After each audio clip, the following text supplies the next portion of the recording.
Cody, and what's the cat's name? Is it? Manapua. Manapua? Okay, come on back here. I'm Dr. Nichols. How are you? Pretty good. Tell me what's going on here. Yeah, fair enough. Yeah, I stepped on his elbow on Saturday. I woke up, he was walking around my feet when I was going to the bathroom, and then I tripped a little bit, and then crunch. I feel really bad. And then I took him and got an x-ray done, and then they said it's broken in like multiple spots. And how old was he when you got him?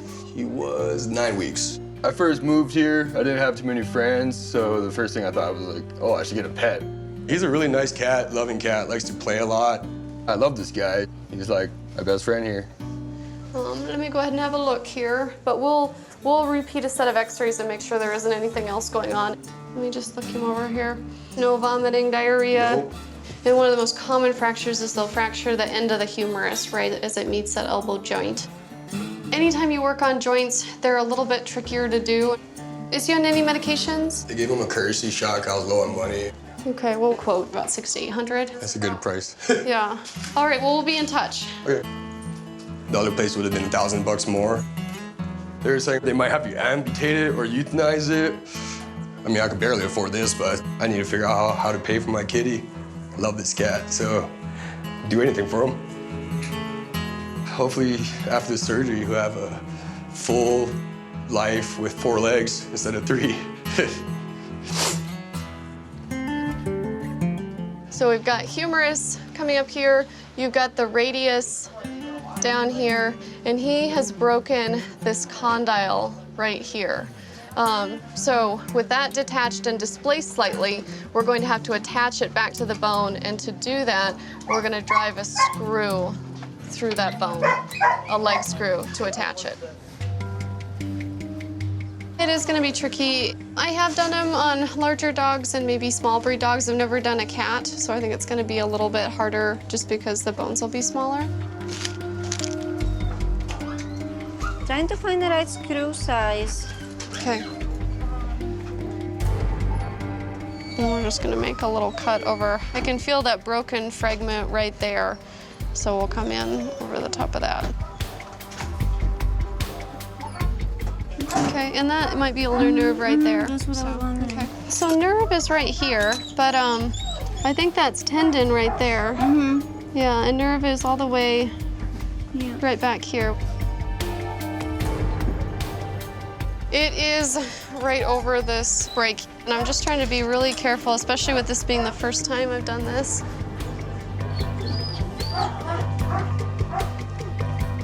That's the first glimpse I've had of the break, but it... Yeah, this is broken, right? So why is there another... It's making sense. It wasn't what I was expecting. When we actually elevated that condyle up, the nerve was right underneath it. So we've released that, and we're gonna go ahead and line the bone up where it was. So here we go. Okay. Dr. Nichols drills through the broken end of the leg bone, a piece known as the condyle, and reattaches it with a surgical screw.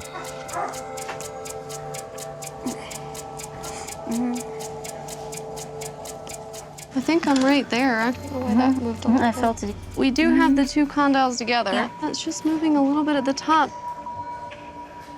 What are we gonna do to keep that there? I'm wondering if we wire it. Dr. Nichols and Dr. Petra have reattached the bone fragment. The goal now is to stabilize it. Lock in right there. We got this wire around this top piece, and we now have the whole thing locked on.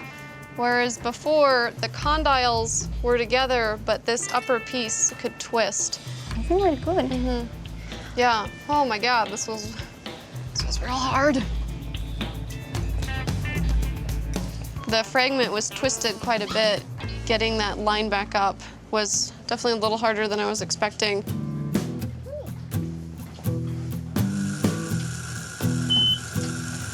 I am in fact expecting to see a cat elbow. It is indeed a cat elbow. That looks good. It looks way better than I thought it would look.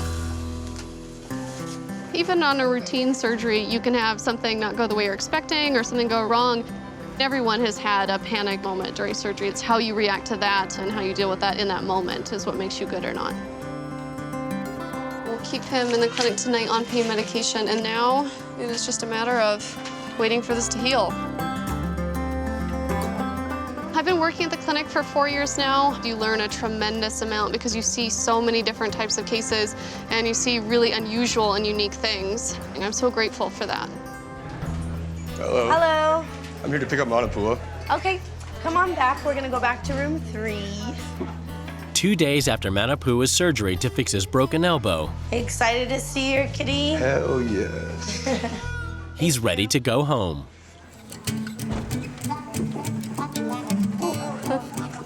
Oh yeah. So he is still a little bit aggressive here and painful.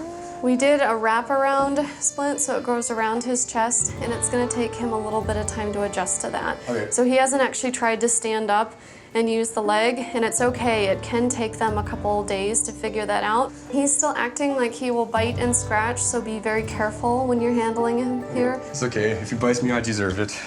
He needs to be kept confined with particularly no jumping on and off of things. So the ideal scenario is that they're in a small room with no furniture in it, which Yeah, got it. if you guys can do that, Yeah, we that's got great. it. So let's put him in the box here. You can do it. Oh, don't scratch, don't scratch. It's okay, kitty. Going home. He's got a wire and a screw in there, and as that's healing, we'll remove those 2 pieces. Okay. So, but right now, the short-term plan is just getting him used to that splint. Thank you. Thanks, Cody. All right, you're okay. Come on, kitty. I'm so glad. It's like great. It's the best day of this horrible week. He's a cool guy. Like, he talks a lot. Manapua is the furriest, happiest ball of love I have.